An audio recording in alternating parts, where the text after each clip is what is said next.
আসসালামু আলাইকুম। আমি রুহুল আমিন আজকে আপনাদের সামনে আবারও হাজির হয়েছি হোমিওপ্যাথির মেটিরিয়াম মেডিকার একটি মেডিসিন ব্যাসিলিনাম। এই ধরনের মেডিসিন যদি ডাক্তার স্যাররা তৈরি না করে গেতেন, তবে বর্তমান যুগের যে এই ভয়াল গ্রাস, যে ধরনের অসুস্থতা মানুষের শরীরে ক্রমাগত ধ্বংসের দিকে নিয়ে যাচ্ছে, তা সামলানো সম্ভব হতো না। তো আমরা এই ধরনের একটি মেডিসিন হোমিওপ্যাথি ব্যাসিলিনাম নিয়ে আজকে আলোচনায় আসব। তো ফ্রেন্ডস, আমরা আগে জানি যে ব্যাসিলিনাম ওষুধটি কি, কোথা থেকে তৈরি, তার সোর্সটা কি। তো এই মেডিসিনের সোর্স কি, কোথা থেকে তৈরি, সেটা আমরা জানব। এবং এই মেডিসিনটা কোথায় কোথায় কাজ করে থাকে, তার মানসিক অবস্থা, তার শারীরিক অবস্থা, তার প্যাথোলজিক্যাল কন্ডিশন, কোন কোন প্যাথোলজি তৈরি করতে সক্ষম এবং কোন কোন প্যাথোলজিকে সে রিভার্স করতে পারে, এই বিষয়টাও আমরা জানবো। এবং কে এই মেডিসিনটা তৈরি করলেন, কোন মনি ঋষিগণ। তো ফ্রেন্ডস, একটি মেডিসিন জানতে গেলে অবশ্যই আমাদের বেশ কিছু বিষয় সম্বন্ধে সম্যক ধারণা থাকা দরকার। যেমন, এই মেডিসিনের মূলত ক্রিয়া কেন্দ্রটা কোথায়, প্রত্যেকটি মেডিসিনেই আছে। তো এই মেডিসিনটাও আমাদের জানা খুব জরুরি। এবং প্রত্যেকটা মেডিসিনের একটা সেন্ট্রাল অ্যাটাকিং পজিশন থাকে, সাইড, সে কোথায় কাজ করে। ফর এক্সাম্পল, ল্যাটিসিসের নাম নিলে আমরা বাম পাশ, কার্ডিয়াক এবং ব্রেন, নার্ভাস সিস্টেমের জায়গাটাকে চিন্তা করি। ঠিক একইভাবে এই ব্যাসিলিনাম মেডিসিনটাও কিভাবে কাজ করে, কোথায় কাজ করে, সেটা আজকে আপনাদের সামনে আমি তুলে ধরতে যাচ্ছি। সো ফ্রেন্ডস, আজকে আমরা শুরু করব এই মেডিসিনটি থেকে। আমাদের এই ব্যাসিলিনাম ওষুধটা তৈরি হচ্ছে যক্ষা রোগীর ফুসফুসের জীবাণু থেকে। এটাকে বলা হয় নোসোট মেডিসিন। সো আমরা জানলাম। সো ফ্রেন্ডস, এই মেডিসিনটা তৈরি হয় মাইক্রোব্যাকটেরিয়াম টিউবারকুলোসিস থেকে। ফুসফুসের যে এই জীবাণুটা থাকে, সেইখান থেকে এই ওষুধটা তৈরি করা হয়। তো আমরা সাধারণতভাবে জানি যে এটা হচ্ছে নোসোট মেডিসিন। তো আমাদের হোমিও রাজ্যের ভিতরে নোসোট মেডিসিনগুলি ভিতরে অন্যতম হচ্ছে ব্যাসিলিনাম। তো এটা হচ্ছে পলিক্রেস্ট মেডিসিন, মানে অনেক ক্ষেত্রে এই মেডিসিনের ব্যবহারটি আছে। যেমন লক্ষণ ভিত্তিক এবং লক্ষণ ছাড়া ইন্টারলিঙ্ক মেডিসিন হিসেবেও এটা আমাদের ব্যবহার হয়ে থাকে। আর সাইড, এটা নর্মালি লেফট সাইডের উপরে তার কাজটা বেশি, যদিও শরীরে অন্য অন্য সাইডেও সে অনেক কাজ করে, কিন্তু নর্মালি আমরা দেখতে পাই বাম পাশ। এবং এর অ্যাটাকিং পজিশন কোন কোন পাশে বা একটা হিউম্যান বডির কোন কোন অংশে এই মেডিসিনটা কাজ করে। যেমন স্কিনের উপরে তার একটা যথেষ্ট প্রভাব আছে। লাং, এটা হচ্ছে লাং হচ্ছে তার ফার্স্ট গ্রেড। সেকেন্ড হচ্ছে স্কিন, তারপরে হচ্ছে ডাইজেস্টিভ সিস্টেম। ইম্পর্টেন্ট, আমরা ডাইজেস্টিভ সিস্টেম বলতে গেলেই বিভিন্ন ধরনের মেডিসিন চলে আসে, কিন্তু আমাদের ভাবতে হবে এই টোটাল ডাইজেস্টিভ সিস্টেমের উপরে ব্যাসিলিনামের অসাধারণ একটি দখল রয়েছে। এবং তার লিম্ফ নোডস, তার উপরে একটি বিশাল তার দখল আছে। আমরা এটা মেডিকালগুলি পড়লেই দেখতে পাই। তো থার্মাল রিলেশনশিপে আমরা কি দেখতে পাই ব্যাসিলিনামে, সেটা হচ্ছে শীতকাতর। যখন একটি মানুষ ডিস্ট্রাকশন শুরু হয়ে যায়, তখন কিন্তু মানুষটা জেনারেলি শীতকাতরই হয়, এবং ব্যাসিলিনাম হচ্ছে সেই শীতকাতর মেডিসিন। এবং এই মেডিসিনটাকে প্রুফ করেন যারা, ডাক্তার হিট সর্বপ্রথম এই ব্যাসিলিনাম ওষুধটাকে তৈরি করেন।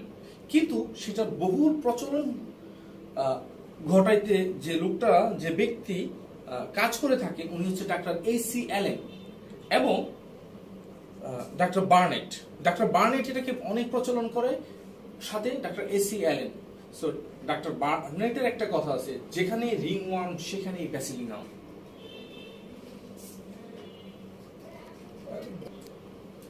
আমরা এই ব্যাসিলিনামের যে ক্যারেক্টারগুলি দেখব।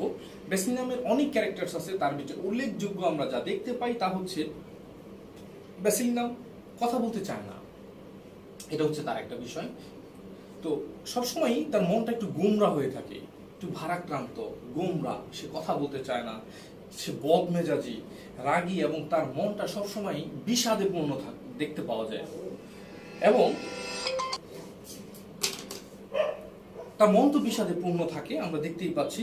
খিটখিটে মেজাজ, ঘ্যান ঘ্যান করে, মানে সে একটা অন্যরকম তার মানসিক অবস্থাটা আমরা দেখতে পাচ্ছি। এবং তার ভিতরে যে ভীতিটা সবচেয়ে বেশি কাজ করে সেটা হচ্ছে ফেয়ার অফ ডগস, মানে কুকুরের প্রতি ভয়। এটা জানি এই ব্যাসিলিনামের প্রায় একটা নির্দিষ্ট, ঠিক যেমন টিউবারকুলিনামের, মানে আমরা বলতে পারি টিউবারকুলার ডায়াথেসিসের ফেয়ার অফ ডগস এই বিষয়টা একটু বেশি কাজ করে। আমি যে উল্লেখযোগ্য টিউবারকুলিনাম, ব্যাসিলিনাম। মানসিক বিকৃতি তাদের ধীরে ধীরে যখন তাদের ডিস্ট্রাকশন বাড়তে থাকে তখন তাদের মানসিক বিকৃতি লেভেলটাও ঠিক একইভাবেই বৃদ্ধি পেতে থাকে। আর কোনো কথা জিজ্ঞেস করলে তারা সরাসরি কথা উত্তর দেয় না, তারা খুব তিক্তভাবে রাগান্বিতভাবে তারা কথার উত্তর দেয়। যদি আমরা এই সব সিমটমসগুলি বা ক্যারেক্টারগুলি কোনো মানুষের থেকে পাই তখন কিন্তু আমরা ব্যাসিলিনামকে একটিবার হলেও ভাববো। এবং তাদের এক প্রকার মাথার যন্ত্রণা আছে, এই যন্ত্রণাটার প্যাথোলজিটা বোঝা সবচেয়ে ইম্পর্টেন্ট। ফ্রেন্ডস, আমি আগেও বলেছি যদি আমরা মেটেরিয়া মেডিকা বুঝতে চাই তবে আমাদের ফিজিওলজি, অ্যানাটমি, প্যাথোলজির উপরে সম্যক ধারণা থাকতে হবে। তবেই একটি মেডিসিন খুব সুন্দরভাবে আমাদের সামনে তার জীবনী আত্মপ্রকাশ করবে এবং আমরা খুব ভালো একটি রেজাল্ট পেতে পারি।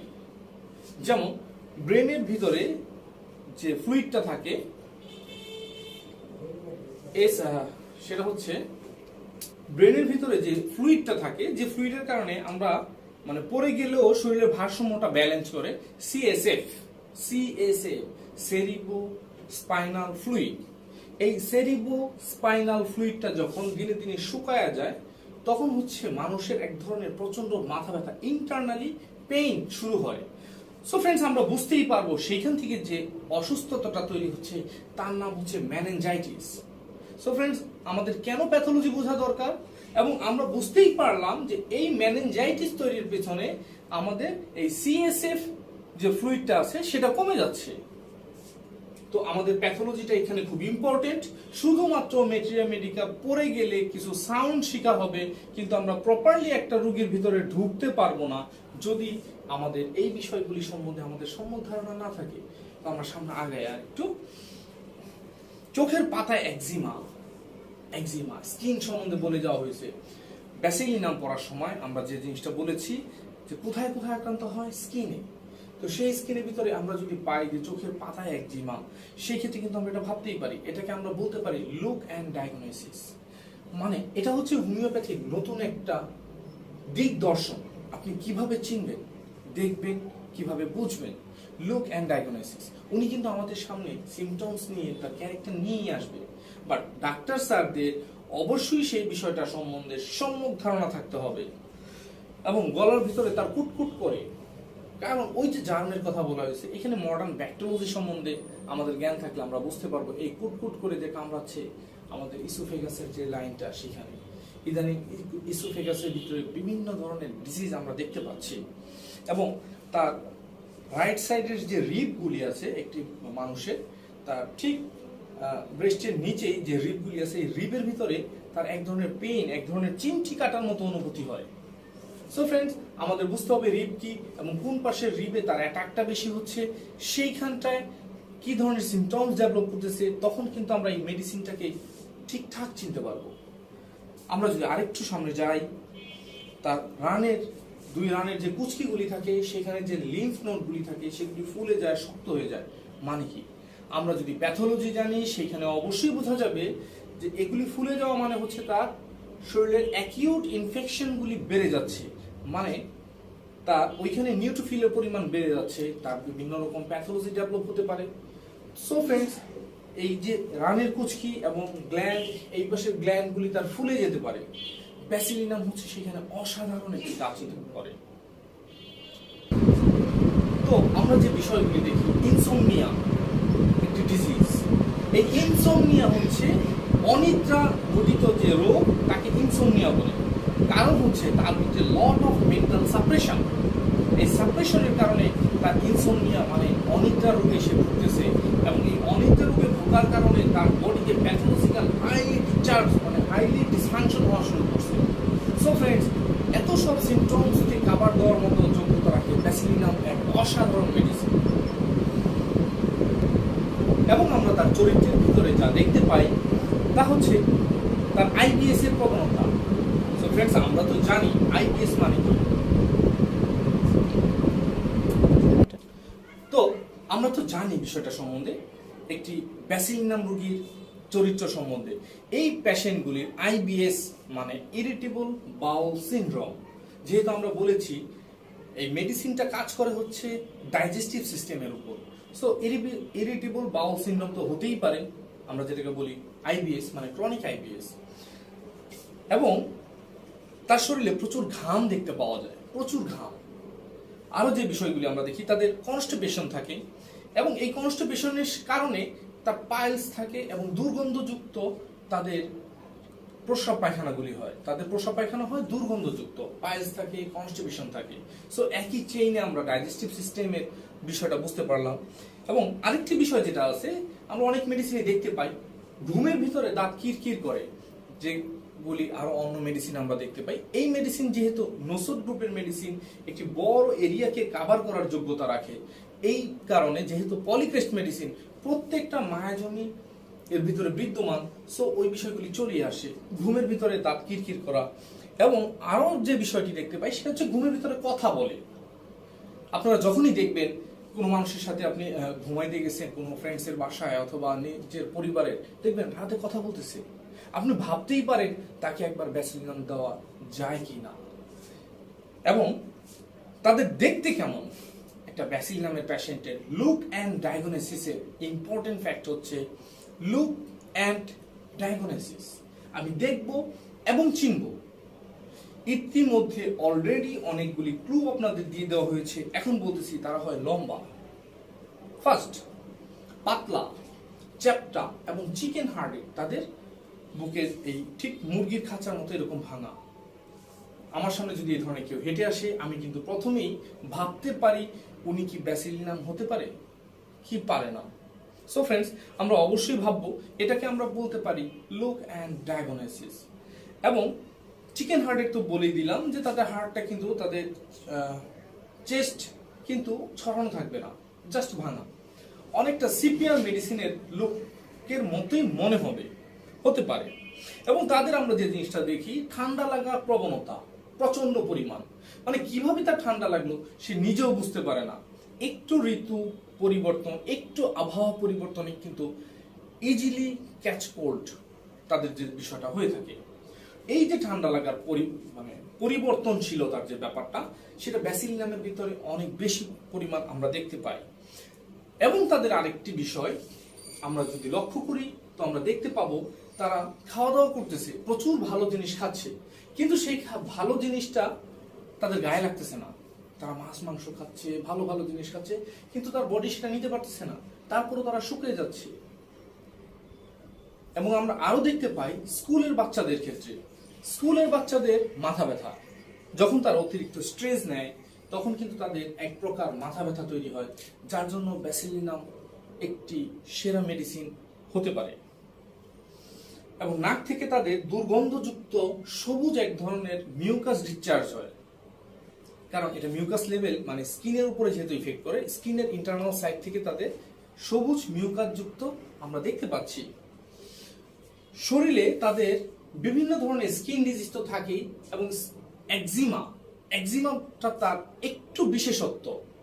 ব্যাসিলিনামের একজিমা এবং রিং ওয়ার্ম, এই দুটো হচ্ছে স্কিন ডিজিজের জন্য ব্যাসিলিনামের প্রায় নির্দিষ্ট হিসেবে আমরা দেখতে পাই। এবং রাতে ওনাদের ঘন ঘন প্রস্রাব হয়, এবং এই ঘন ঘন প্রস্রাবের জন্য তাদের ঘুম ভেঙে যায়। এবং সাথে আরেকটা বিষয়ও ঘটে ফ্রেন্ডস, সেটা হচ্ছে এত পরিমাণ সোয়েটিং হয়, ঘাম হয়, যে ঘুম থেকে উঠে তাদের ড্রেস চেঞ্জ করতে হয় এই ঘামের জন্যই।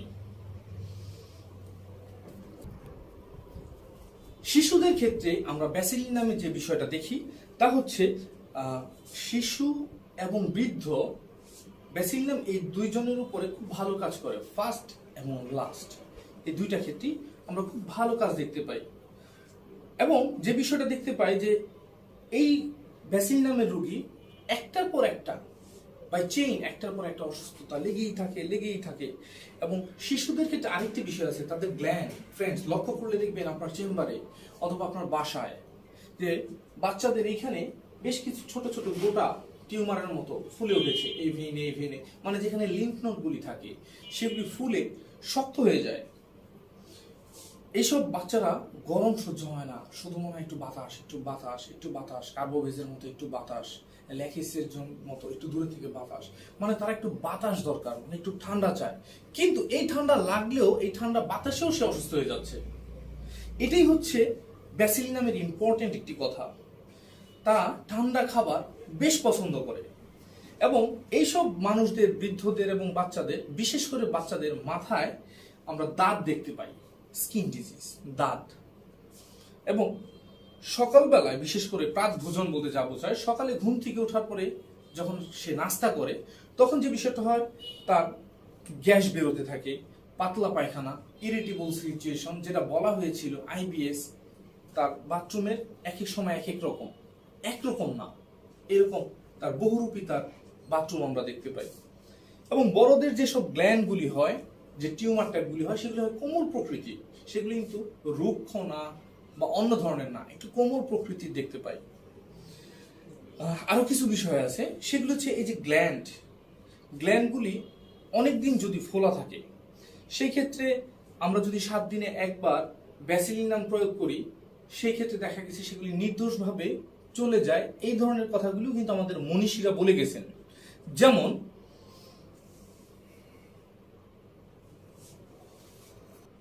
ফ্রেন্ডস, যদি দেখি যে গ্ল্যান্ডগুলি অনেকদিন যাবত ফোলা আছে, সেই ক্ষেত্রে সপ্তাহে একবার 1 ml ডোজ যদি ব্যাসিলিনাম দেওয়া হয়, সেটা খুব সুন্দরভাবে চলে যায়।